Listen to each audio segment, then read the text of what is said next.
For someone whose entire career has been focused on joy, why a podcast on pain?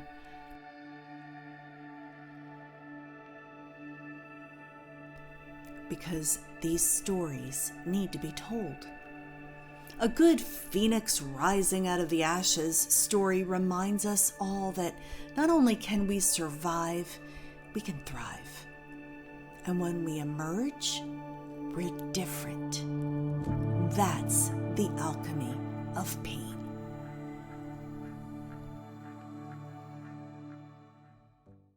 Hi, everyone, and welcome to another edition of the Alchemy of Pain podcast. Every time I say that name, I think, man, could it be something more uplifting? Except for the fact that the content itself is uplifting. My guest today is someone I met, and when I read his description, he said, have you ever just taken your whole life and sort of blown it up and started over? And I was about to do that myself. And that resonated with me. And I said, I need to get to know this person. And I am so glad I did. We share a love and a devotion for personal growth and development. And today he works with some of the top performers in motorsports. But how did he get there? You're going to learn about that today. Kevin Keyes, it's so lovely to see you today. Hello, Brenda. How are Hello. you? My friend, and I'm so grateful that you are my friend, and I'm glad for the world to get to know you a little bit too. Your company is Motai. What is Motai, and what do you do? Well, Motai is a mindset performance coaching company, and I work with high-performing athletes to take them to the next level. So it's not for people that are broken or that need to be fixed. It's about for people that want to up their game and figure out what's either getting in the way of that or what else they could do to make that happen. So I guess if I were to wrap my arms around it, I teach athletes how to effectively communicate with themselves. Ooh, I like that description, but I have to tell you that because we have a relationship, I know you do that outside of motorsports, because every time I have a conversation with you, it causes me to think about things differently. So is Motai available to people who aren't in motorsports? Yeah, it's for anyone who's willing to do the work. Okay, so how did you end up in motorsports? Did you have a background yourself? Was it a sport that you were involved with? That's a unique niche to be involved with. Yeah, I raced as a kid up until I was probably 22. I raced motorcycles, I've raced cars, I've raced snowmobiles, I've raced bicycles. I raced anything I could pretty much get my hands on. So, okay, so you and I've always loved it. Yeah. And felt that from my journey, how can I bring my journey of what I've learned and share it with something that I love? And isn't that the perfect union, doing something you love and making it your profession? I think that's admirable, but that's not where you started. I mean, people might get this idea now that, Kevin was in motorsports himself. He was a racer. I think of Speed Racer, and boom, now he's working with high performance athletes. But it didn't start there, and I want to get there. But when people go to your Instagram, they're going to see a phrase, mindset mafia, which you have coined. What the heck is a mindset mafia? Oh, I kind of just, because my demographic a lot of times with the people that I deal with is anywhere from like 15 to 26. That's just in the realm that I deal with because of the endurance it takes. And I think instead of talking about personal growth with a younger clientele, because it might not resonate with them, you got to give them something. It's almost like they want to be a part of a culture. And it's almost a way to draw them in to say, hey, what is that? I want to learn more. That sounds really cool. And it's not to be misleading, but it's more of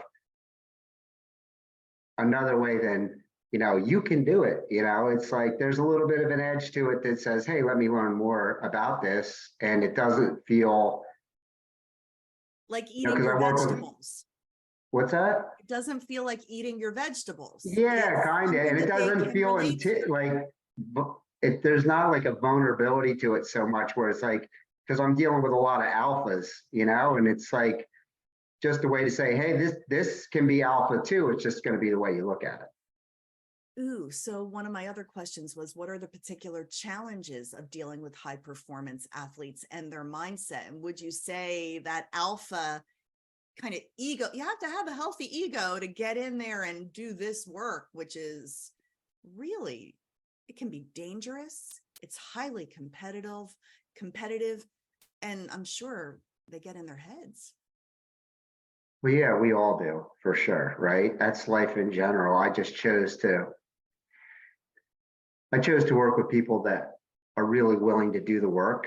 I mean, think I have a you know, if we were going to do a percentage, I'm going to say I have a greater chance of working people. They're making me look good because they really want to be good because they're high achievers to begin with, as opposed to somebody saying, fix me, or how come you didn't fix me? So there's victims and then there's victors, and I try to deal with victors. And you have a track record of working with the best and the brightest and the top names and the upcoming names. And I'm always excited to see some of your clients on the stand getting medals and winning first place. But this is not where this story begins, because people are saying, okay, yeah, great. So what's But then I just want to interrupt for 1 second and just put my disclaimer out there that the people that you do see are the people that have given me permission, because it is confidential. And I do have a lot of high performers that are world stage that would rather keep it quiet because they feel it's an advantage to a competitor. So I just wanted to put that out there that all my stuff is confidential if the client wants it to be. So sorry to interrupt you. Well, that's fine. The discretion is really important, especially when you're operating at that level and you have, sort of client confidentiality, which is important. But I want to turn the clock back to about 10 years ago. Can you paint a picture of what your life was like? What were you doing?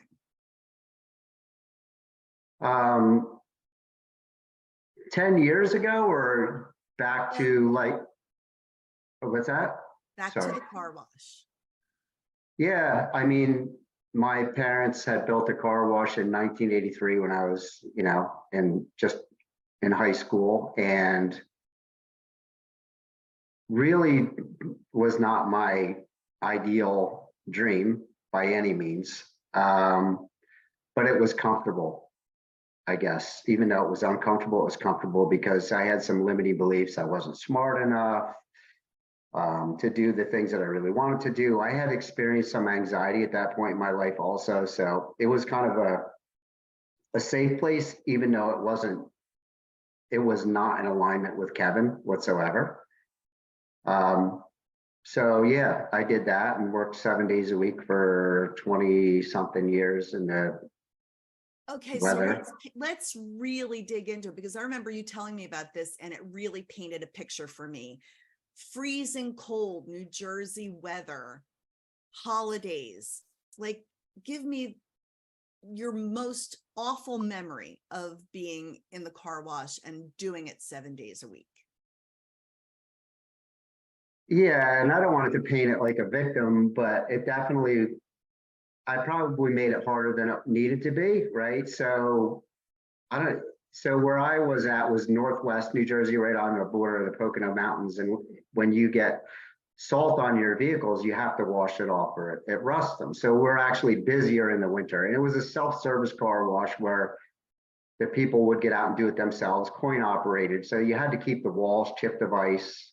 You had to keep the floors chipped of ice. You had to keep the front slip and falls, right? And then I had other machines, and I did it on my own, and I would have to direct traffic. And, that's when things break.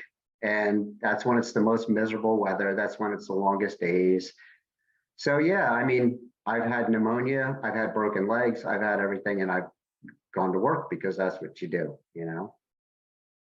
And your work ethic is amazing. But when did you realize that the way I'm living my life 24/7 is not in alignment with who I really am?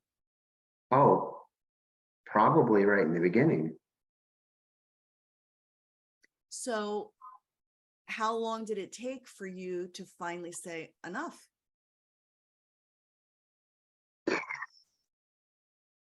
30 something years. And see, there is a sweet spot, because the whole purpose of this podcast is, yeah, we talk about the stuff that was difficult, not to idolize it or create an altar to it or to paint the victim. None of my guests are victims. They are all people that said, okay, I don't like my life right now, and I want better and I want more. And sometimes it doesn't happen overnight. And there might be someone watching right now that says, well, I'm 20 years in, it's too late for me. Hey, this is my friend Kevin. He slugged it out for 30 years doing something that he hated, that was crushing to his soul. And finally he said, enough. I really admire that. And I appreciate that. And that gives people hope. So I guess just to rewind it, like, say you asked me, like, what did I used to do, blah, blah, blah. But what really was the big transition in my life, even after that, was when I was 19 years old. I've always been very nature, very adventurous, very all this stuff. So that's pretty much when I started to work at the business. But I got in a really bad truck accident when I was 19 years old, moving to Montana. Well, I was moving out west. I didn't know where I was going. That's how adventurous I used to be. Crashed the truck, was in the middle of nowhere for quite some time, but didn't really think anything of it, because I had always broken bones and wrecked things. And it was just like, oh, made it through another one. But then I started to develop panic attacks about a year and a half later than that, never put the two together. And so basically, I wound up trying to avoid the fear of having a panic attack. So I spent my life making decisions for a survival mechanism, so I didn't have panic attacks or fear of money, or all my decisions were made based out of fear. They were never based out of, this is what I love, this is what I want to do, this draws me. It was, yeah, but what if? So I call it what ifing all over myself, right? And I did that forever. And I got to a point where, fast forward to mid 40s, crummy relationships, all because of how I was showing up, right? I befriended an ex-game athlete who's like an extreme athlete, and he became paralyzed. And I got talking to him one day and realized he was great at everything he did, even before his modality of sport. And at that moment, it clicked. I was like, who's really paralyzed here? Right? And he didn't let that stop him, because he was mentally sound, or knew who he was, I guess you could say, even. And so that I just finally decided I didn't really want to deal with doctors anymore. I really didn't want to take medicines, because they just didn't work for me. I'm not saying they don't work for other people. They just didn't, it just felt so foreign to me. And I need to understand things in order to buy into something, I guess you'd say. So I just dove into studying on my own, taking classes in psychology. I work with a Navy SEAL for breathing exercises. I joined sports psychology associations for, I just dove in with both feet. I'm done with this. I'm going to do whatever I can. So, and, very intensive coaching programs and all that. So the question I always ask everyone in this podcast is, what is the one pain that changed you forever? And so you point back to that horrific accident. But it's so interesting that you didn't connect the dots between that accident and the increasing anxiety for quite some time. Right. And actually, as you're talking about this right now, it's bringing up things, because I don't feel like that's where we learn most of it, is the self reflection. And, and then so what I do and what you do is we guide people to help them do the self reflection other than the normal questions they ask. So, I never put it together because I think that I gave myself I was nasty to myself. And it was, you're not a man, don't be a wimp. This little old lady just drove 3 hours by herself, and you can't even drive 2 hours to a place you're not used to. Like, get a hold of yourself, dude, right? And I never looked at myself with compassion because there's people that have had so many more horrific things than me. This is just me not getting a hold of myself and being a man. So there was so many factors to it. There was limiting beliefs of intelligence. There was operating from a place of just trying to avoid anything that was uncomfortable. And then there was that place of the really, really harsh, critical self-talk that was like, you're not good enough, you're a wimp, you're not a man, da da da da. So it's very hard to come from operate from a place of a good energy, right? And so my subconscious mind starts to validate my greatest belief. Yeah, you're not good enough. There's evidence there, there's evidence there, there's evidence there. The world's a scary place, there's evidence there. It never looked for the other evidence. So for our viewers, some of them face panic attacks and they know exactly what you're talking about. Others do not. And again, we're not building altars to our pain, but can you describe an instance where you were in the midst of a panic attack, and how did it impact your life? What did it feel like? What was the situation? How did you have to adjust your life to manage this particular panic attack? Yeah, you know, it's like everybody tells you the skills to do when it happens and everything. And I'm not a doctor, so to put that disclaimer out there, right? So I'm not giving advice. I'm just speaking from my own personal take on things. Yeah, I often wanted to explain it to people what it's like. And then my question is why do I feel the need that I have to explain it? So I think there are a lot of people who may be listening and watching who have that negative self-talk. Oh, it's nothing. It's no big deal. And you don't really know what you're dealing with unless sometimes you see it or hear it through someone else. And then all of a sudden it's like, oh my God, that's what I have. I've heard people describe it like you feel like you're drowning, like you can't breathe. This is a really debilitating. Yeah, that's how mine showed up, was I can't breathe. And you know, then I would get to a place where I'd be like, no, it's just a thought. It's just a feeling. It's going to pass. And then the other side, you know, I always looked at myself as, here's the side of my brain that says everything's wrong. It's the side of you're wrong.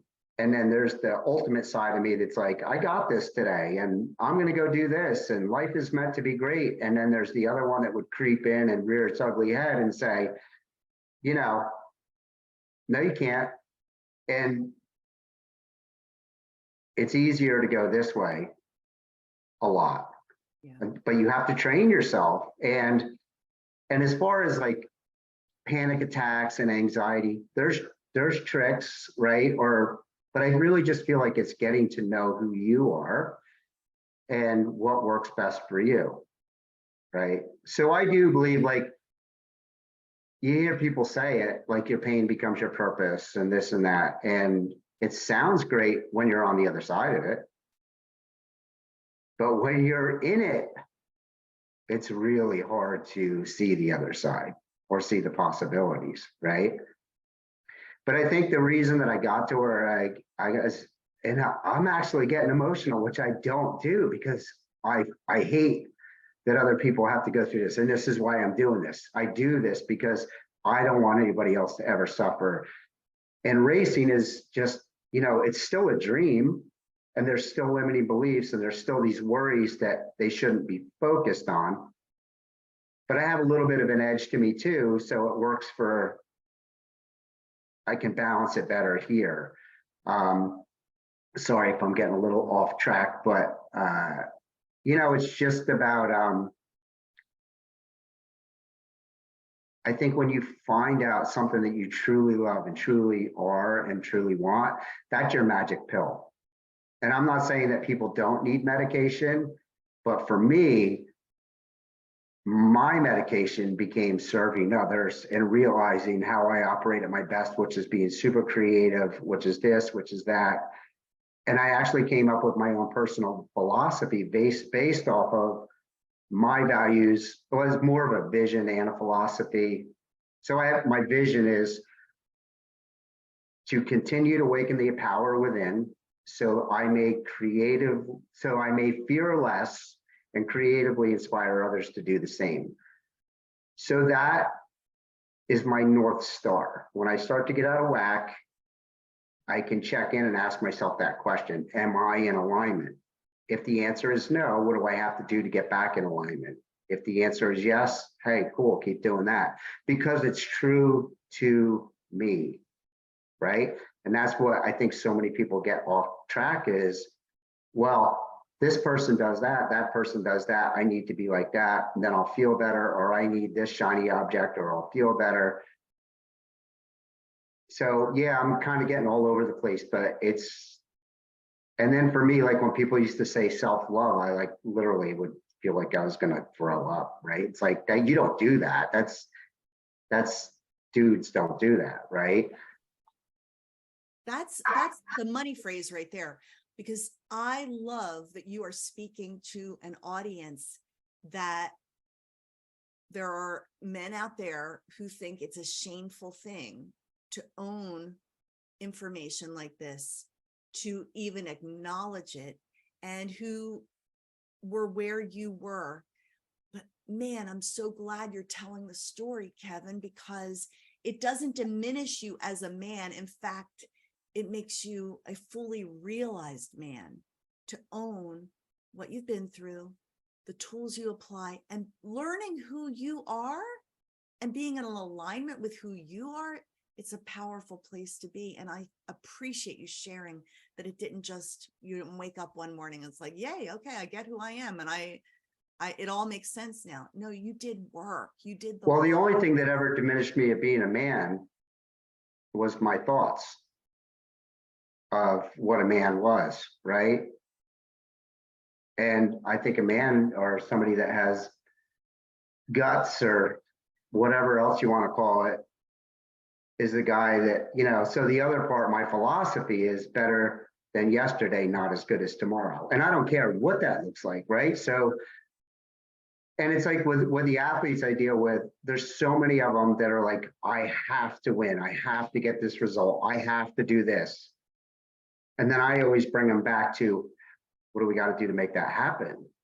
Because if we just keep focusing there, that's a waste of time. It's a total waste of time. We're also going to where anxiety lives and resides in the future. Anxiety can only live in the future. Explain that a little bit more.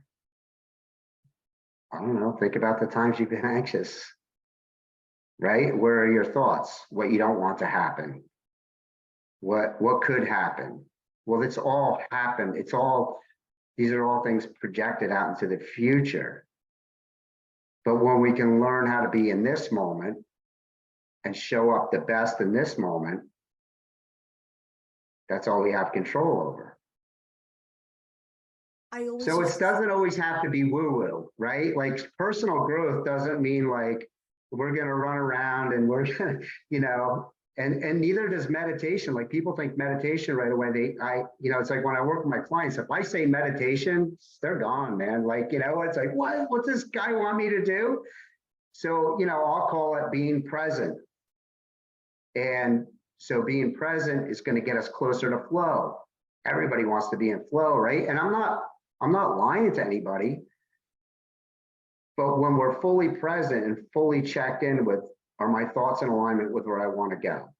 Is what I'm doing now where I want to go? What are some of the skills I can use to regulate my nervous system, right? Breathing exercises, this, that. I don't call it journaling with those athletes because they're like, oh, what am I going to do? A diary? You know, it's so I just rephrase things or reframe it to what makes sense to them, what they can grab a hold of. But that's not even for them. It can be for me. It's like even I went and did all these courses and learned all these classes. And what I did was I was like, ooh, I like that.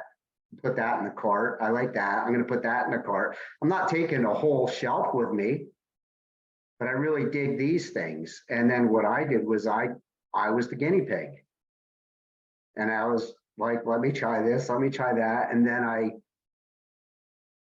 I listened to people. Now, what I feel like that my benefit is that I've been on both sides of the fence.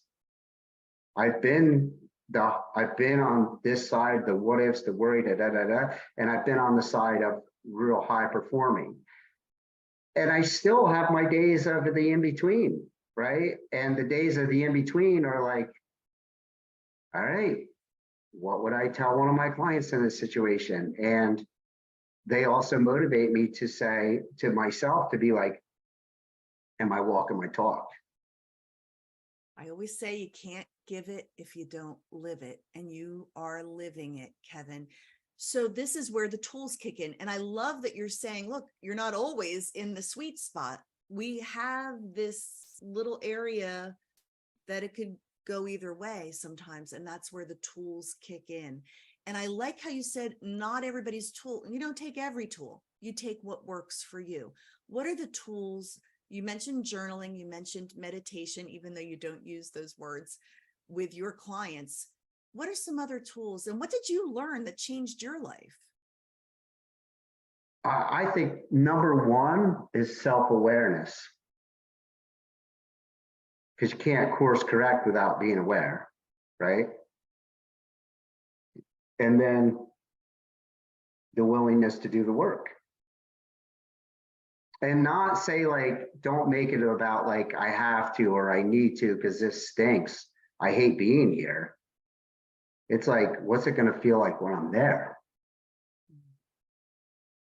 Right. And then encourage yourself along the way. Like, so that was one thing I never did, was I never would give myself credit. I remember I had a problem flying, and I remember coming back once and I was working with a performance coach, and she goes, you did it. That's so great. And I was like, big deal. There was an 80-year-old lady that sat next to me. She didn't have to pop a Xanax when they closed the door. You're going to tell me hooray for me? Like, I literally was such an SOB to myself, right? And what I realized as time went on, and then I started to learn more about, neuroscience, is that when we can give ourselves credit for doing these small victories, we release dopamine. The dopamine is the motivator to say, hey, we get a reward when we act like this rather than this. Let's do more of that. We're not even part of it just kind of happens, right? And so what I used to do was say, oh, I'll congratulate myself when I get to here. And that's what a lot of high performers do. Like, I'll congratulate myself when I'm on the podium, not because I did this for motocross or racing, like in training. That's ridiculous. And then I came up with the analogy of, well, when you get a dog, right, how do you train it, right? Nobody says, well, I'll give it a cookie when it sits down, lays down, rolls over and speaks and does all that. You're going to be a while, right? It's like, you got to give these you're training yourself. And I think that's where people get lost. They like to talk about their problems. So the focus is on the problem. And so now shift it to the focus on the solution, right? What's that going to feel like? Get those emotions involved with that. Because now the emotions, the good emotions, are going to want to drive you to get there. But if we're always focused on a problem, that's all we're ever going to see. We're also going to feel the feelings that are associated with the problems, which aren't good. So now it becomes, I don't want to deal with that. And some people have different ways of not dealing with that. And we all know what they are, and none of them are useful. Creating new habits of thought. It's a practice. It's a practice. It's not and you got to be, and everybody trains their minds. They just don't realize it. You're either training it to work for you or against you. What do they say? The mind is either a dangerous master or a beautiful servant, So can you look back on a moment? You mentioned the plane ride and you were still not willing to congratulate yourself for having gotten there. When did you see an instance where you said, I'm really different now? Oh, I do it all the time. And I'll be driving down the road and be like, if this was 3 years ago, I would have never done this. I think one of the biggest times that I had ever since I was a little kid, magazines, professional motocross people, I always wanted to do it, but stayed small because it wasn't meant for me. I have anxiety. Who the heck's going to want to hire me if I got to travel across the country? And I was working with a factory team, which is like the highest level, meaning like almost like a manufacturer motorcycle team. Everybody had gone out on the track and I was standing under the tractor trailer tent. And like, you only allowed access to that if you have super special credentials, and you just can't get there, right? And I'm standing under there and it just hit me. And it was, even talking about it, it brings emotions because it was something that, it was a dream as a kid. Never did I envision showing up the way I did show up, right? But it was just, I think that was the first time that I was like, wow. And then even to move here, like I sold my house, I sold my business, and I moved to Mooresville, North Carolina, which was, I don't know, 600 something miles away. Left everything I had ever known to come do this full time with not even knowing. I remember I had like a guy I sold my business to, he's like a retirement planner. And he says, well, what do you think you could make your first year? And I was like, I don't know. I've never done it. And I'm trying to create a niche in an area where you're kind of guilty until proven innocent, because everybody's trying to sell them something, right? He's like, well, just give me a number. And I said, well, honestly, I don't know. I'd be really happy with 10,000. He's like, a year? I was like, yeah. He goes, some people make that in a week. And I'm like, I have no idea. And leaving after that conversation, it definitely made me nervous again. Can I do this? Am I good enough? Imposter syndrome, blah, blah, blah. And then I just implemented the skills that I would tell someone else. And so, Which is how we ended up meeting, because I heard that component of your story. I was getting ready to completely change my life. What I love about what you shared, though, is even facing maybe only making 10,000 a year, you were still willing to do it. You were free enough to say, you know what, I'm going all in on something completely different. And I have always respected that, and actually gave me hope in my own life as I was planning a career change, starting a business and moving cross country. And I will always thank you for helping and inspiring me at that time. I rarely ever congratulate the people that I work with on the accomplishment so much as the result, but I will recognize, I had a kid that's very, very shy, social anxiety, and he would get interviewed all the time because he's aspiring to be an IndyCar driver, and it would be so hard for him. And people would bust on him all the time. What's the heck's the matter with you? Da, da, da, da, da. And we just kind of worked on it. And I remember I watched an interview that he did, and he seemed really relaxed. And I called him up and I was like, what an amazing weekend. He goes, what are you talking about? I got fifth. And I was like, yeah, no, I watched the interview. And he's like, yeah. And so I knew for him, that challenge, that was a massive challenge. Winning for him isn't so much of a challenge. This was a much greater challenge, right? And so I get off on anyone that's willing, the man in the arena, right? The man in the arena all day long. Not everybody knows that reference, so do it. Well, just, Theodore Roosevelt's Man in the Arena speech, read it. And I think even, who is the lady that spoke about it? Brene Brown. She referenced it as well. And it's a great way to not get sidetracked by the opinions of others, right? And just how am I showing up? And to go back to that is that I think the self-love comes from taking pride that you're willing to step into the arena of the uncomfortable, of rather than avoiding, like, and I'm not saying that the things that you're talking about, but rather than avoiding how to get to the other side, how to go around it, because you can't go around it. I love that. And it's so true. And I always say, in my experience, death was a catalyst for life. And I could have sat around and licked my wounds and felt sorry for myself, and that would have been the end of the story. But it ended up being a catalyst for me to actually change my life and pursue my dream, which is doing what I'm doing right now. So then you can almost look over your shoulder and say, I would have never asked for it, but I can actually almost say, thank you. So how do you see that intersection of the bad thing that happens, and yet here you are living your dream? Are you at a place where you can say thank you for what happened? Because had that not happened, do you think you might still be at the car wash? Yeah, with some other things too, right? And there's a lot of times that life we look at it and we're like, man, that happened to me. That sucks, blah, blah, blah.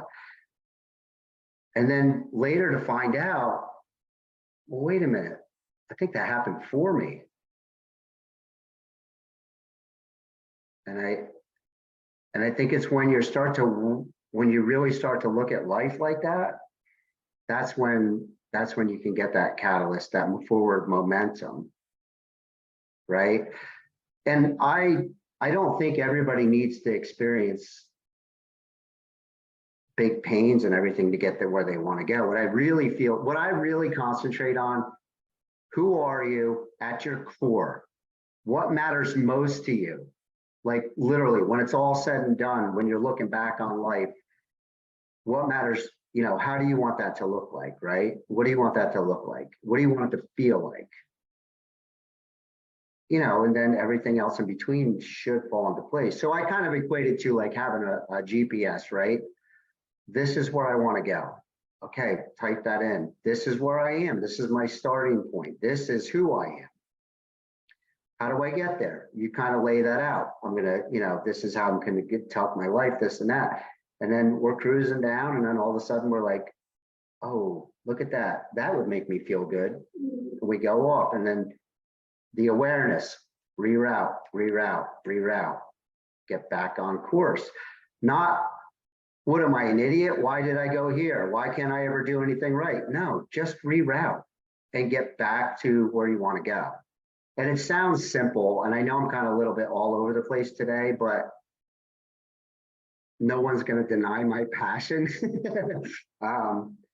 But there's so many cool little tricks, and each person's individual, and that's why I'm not a person that really enjoys doing anything group oriented. I really like one-on-one, because I really do love to find out about the individual. You're really good at both. I'm just not. I don't feel like I'm very good at both. I prefer a big crowd of people for whatever reason. Well, because it's who you are. You love that energy. You love the interaction. You love the relationships. You thrive off of that, because that's who Brenda is. And that's what I'm saying. Like, if somebody said, oh, Brenda, you can make much more money doing this, you'd be like, but I don't like that. And that's where people get messed up and hijacked, because they say, oh, I could. Well, if I make more money, that'll make me feel better. Then I would say, what about the money's going to make you feel better? Well, because then I could buy this and that. Well, why do you want to buy this and that? Well, because then everybody's going to be jealous of me. No, that's not where we're going. We got to figure out what really is at the core of all this, right? I used to make way more money than I make now, but I'm exponentially happier. And then what happens is it's like compounding, right? Like if you're going to invest your money, you get the compounded effect. Well, that happens with worry, anxiety, frustrations, and it also happens with abundance and love and creativity and passion. And so when you look at that, I kind of tell my athletes a lot of times is like, is the attitude and the mindset you have right now, if that were a contagious virus, would you want the people on your team to catch it? So that's the awareness, right? It's like, because that is going to come out and you're going to get it back. You are a unique mix of every bit a guy and and I just love your sass, your sarcasm, you're funny as hell, and yet as sensitive and deep as an ocean. And that's why I treasure our friendship. I'm so glad that people are going to get to know you more. For our listeners who may be gripped with anxiety and it feels like they're drowning, what would you say to them right now? Don't give up on yourself, and don't subscribe to the BS stories,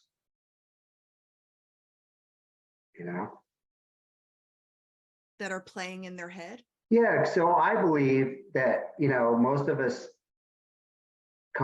we all have a story, right? When things go wrong, I'm not good enough, I'm not smart enough, I'm not pretty enough, I'm not handsome enough, I'm not strong enough, I don't have enough money, whatever that is, right? But that came from somewhere, right? It came from somewhere. I have a client that he lost a big ride, which means a fully sponsorship ride in another country because of his temper. And somebody called me up and said, hey, we want you to work with this kid.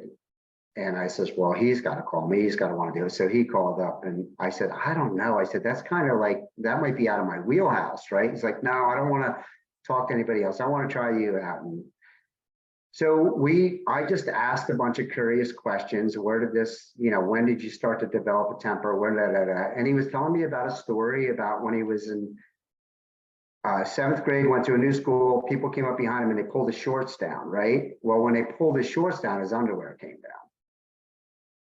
And new school, 7th grade, like totally like in that really area, right? And he said, it's like, from that day forward, nobody ever messed with me again. And I'm like, why? Because I beat them. I beat them up so bad, and then anybody that ever messed with, people feared me, right? So what we started to realize, what he realized, because it's not my job to go there, it's what he started to realize was that was his trigger. So fast forward 10 years, somebody talks trash to him at the racetrack or something, he's going to beat him up. Is it because of that person? Because of what they said? No. It goes all the way back to here, because this is a trigger to that, right?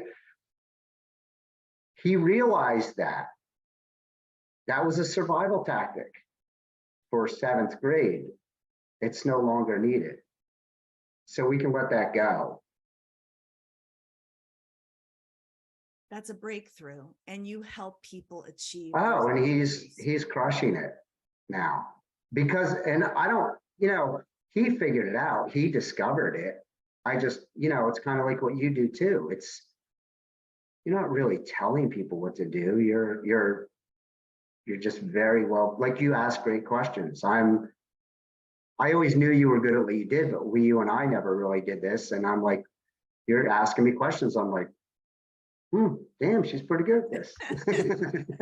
So how can people get in touch with you? It's motaicoaching.com or Instagram, which would be MOTI_coaching.